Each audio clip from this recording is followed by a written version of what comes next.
Foreign ministers of the 8 Shanghai Cooperation Organization states are calling on all sides in Afghanistan to abstain from violence in order to stabilize the country.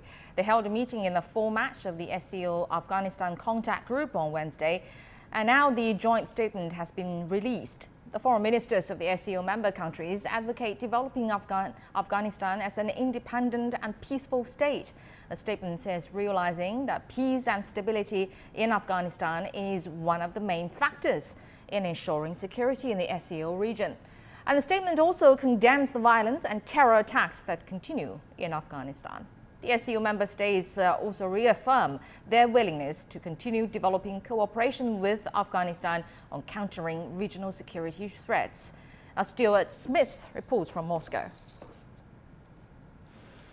As US-led NATO troops withdraw, Afghanistan's troops are trying to defend against a much emboldened Taliban. But despite training and equipment from the US, it's no easy win, and much of the country is contested once again.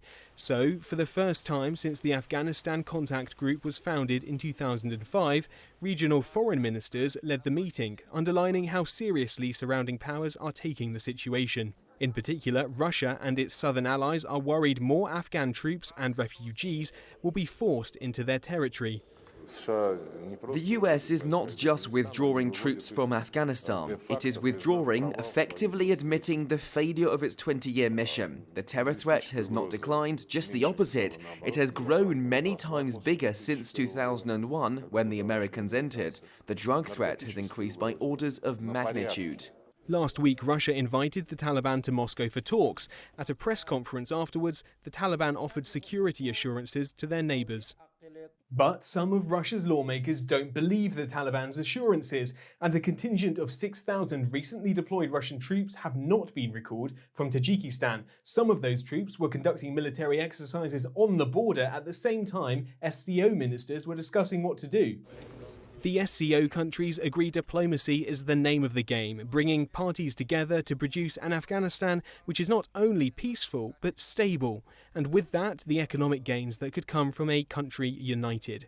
Fewer than 10% of US forces now remain, with the aim to complete the pullout by the end of August. SCO heads of state are set to meet in September, with the groundwork laid by their respective foreign ministers. But the situation in Afghanistan is changing fast, and the Afghanistan they discuss in the Tajikistan capital of Dushanbe then could look very different to the one now.